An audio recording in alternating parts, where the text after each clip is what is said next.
I just want to give amazing shout out here to all the people that are doing so much every single week to get this place set up and looking beautiful. If you're new and just joining us in the most recent season, we have moved 5 times this year.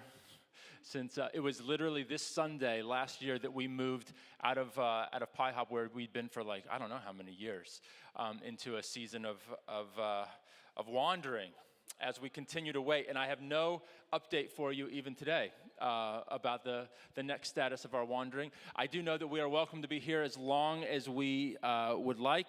And I just want to thank every single one, from the people that are setting up the tech. Every week, it takes literally like a church 3 months to get acclimated. And I don't know if we've been in one location for more than 3 months since this time last year. So I just want to thank everyone for that, and just the patience and the grace. And then also just acknowledge, as our just the lack of familiarity as things change, and then each place we go to gets a little bit more cavernous and difficult to navigate, and we don't even have signs and that sort of thing yet perfectly set up. Just thanks for the grace. We, believe it or not, despite 5 moves, we're continuing to grow and to flourish against all odds. And the church, not just of our nation, but of the nations, I can't say this enough, there is just an absolute cultural directive that is drawing people into the curiosity of, is this Jesus real and alive, and does he make a difference? Can he actually be the solution to my yearning and my longing and my purpose? And I actually almost felt like I was going to close the year out with a couple of vision messages for Frontier, but I just felt I need to just take a deep breath. We're going to start the year with a fresh vision series of where we're going in the next 10 years.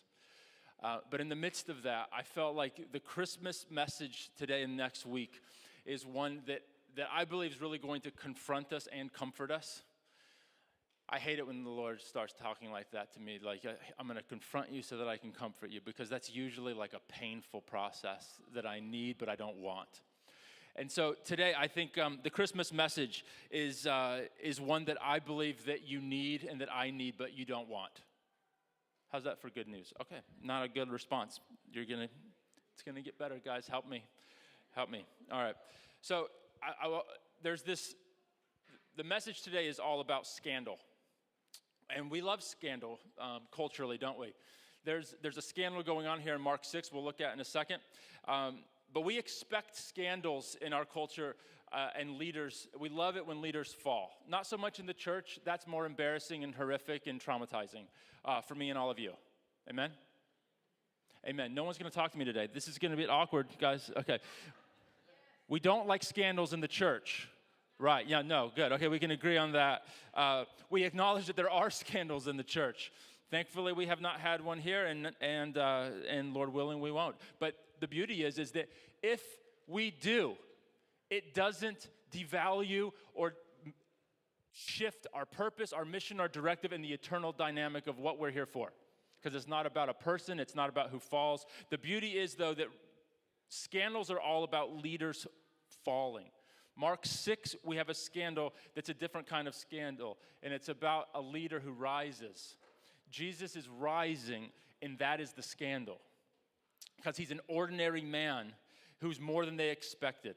And he's scandalous not because he did something wrong, but because, again, Jesus was so much more than the people around him expected, but he was less than they really wanted. That was the issue.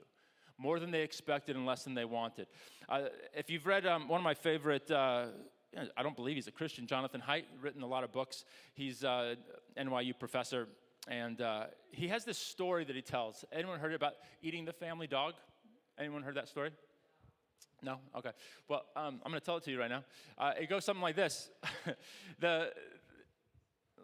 And if you have had a dog pass away recently, I'm just going to maybe don't listen for a few minutes. Those of you that can have the capacity to imagine your dog passing away accidentally, being killed by a car. And then the family, since the dog's already dead, let's just say the family that likes exotic meats like many of you do. I've been with you. I think I had an interesting meal with Gus this week. I don't know what half the meats that I had was, but it was exotic. No dog, though. The dog, let's just say you like exotic meats. You decide to cook the dog Again, the car killed the dog, not you. And you have that dog for dinner with your family. No one is harmed. No one is traumatized other than your small child wondering why you're eating cocoa. But you're not breaking any laws, right? No laws are broken. No one's harmed. It's cooked safely. Let's say you cook it well done, which is, I would never give you, I'd never say it's okay to cook something well done, but let's just say that just to be safe.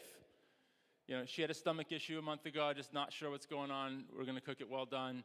You have a meal privately, respectfully, and safely.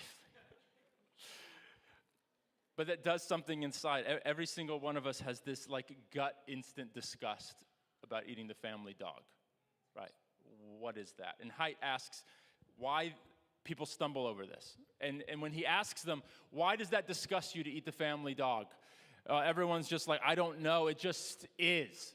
It's gross. Vile. It's just wrong.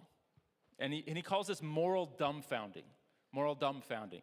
And what he means by that is it's the moral sense that fires before your rational mind connects with what's happening. And we feel scandal before we can explain the scandal. And so the thing that I want you to take away from this is that moral offense, we feel it before we think about it. Our gut reacts before our reasoning. And scandal is often about it's a category that violates more than anything else. It's not just that it's wrong. It might not even be wrong, but it violates some kind of category that's not okay. And here's what we're going to look at in Mark 6 in Nazareth, Jesus' hometown today. Jesus doesn't break a law, but he's violating categories that they were okay with. And here's the thing. You and I have categories that we are comfortable with Jesus. And then there's categories that we're not comfortable with Jesus. And I just want to invite you in to that place of discomfort. So Christmas is the original scandal. We love nativity scenes. They're cute. We've got 17 of them scattered among our house, some carved out of olive wood from the holy city of Jerusalem that we got from street vendors that I'm sure. Bethlehem, even better. Jerusalem, Bethlehem, doesn't make any difference to me where she got them. We overpaid for them, and that's fine because they'll sit on our mantle forever.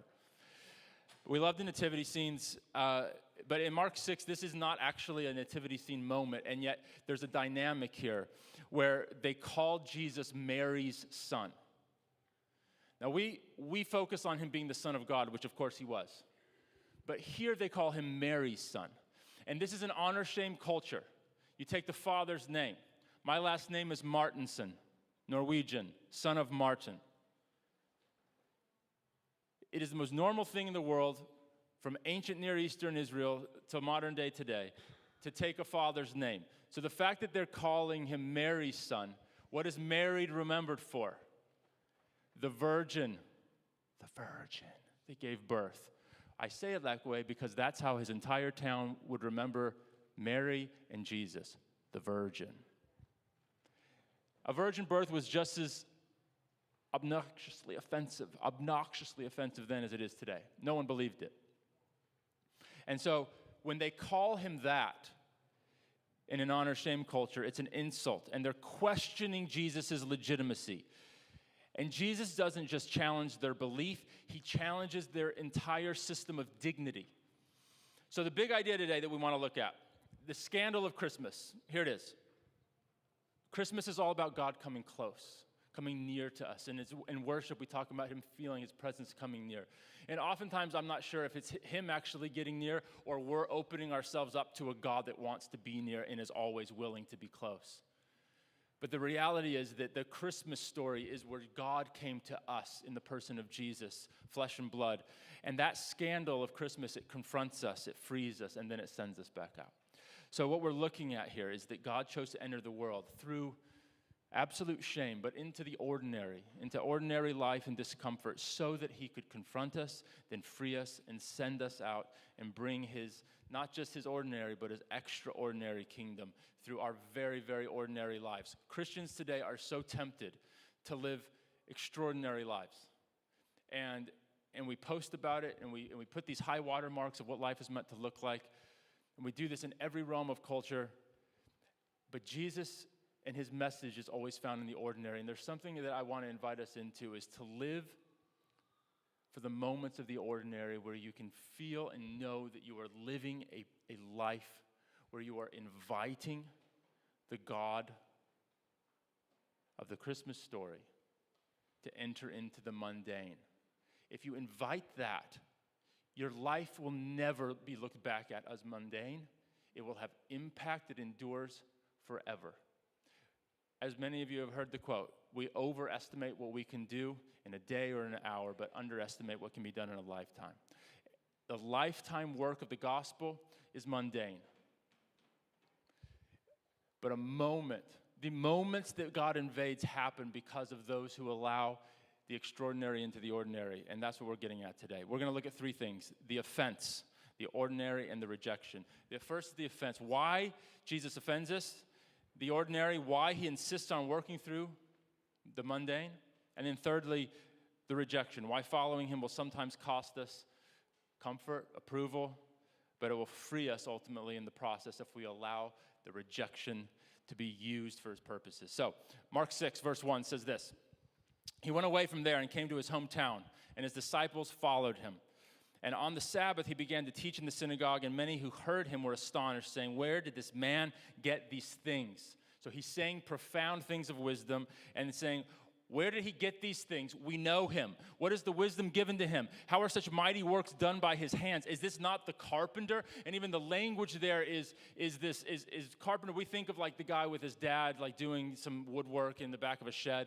But this is a guy that it's working with the hands. It would also include stonework. There's an area close to Nazareth where all this work was being done by the Romans, and Jesus would have been a hired hand with many other people that worked with their hands.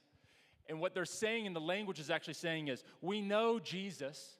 He's just one of those guys who works on the Roman projects. He's familiar. Where is he getting this kind of wisdom? And they took offense. The main point here is that they're offended at the mundane, ordinary of Jesus. And Jesus says to them, a prophet is not without honor except in his hometown and among his relatives and in his own household. And he could do no mighty work there except that he laid his hands on a few sick people and healed them. And he marveled because of their unbelief. And he went about among the villages teaching. So the first point is the offense. Why Jesus offends us. I want us to understand something. We need to expect the scandal of the gospel.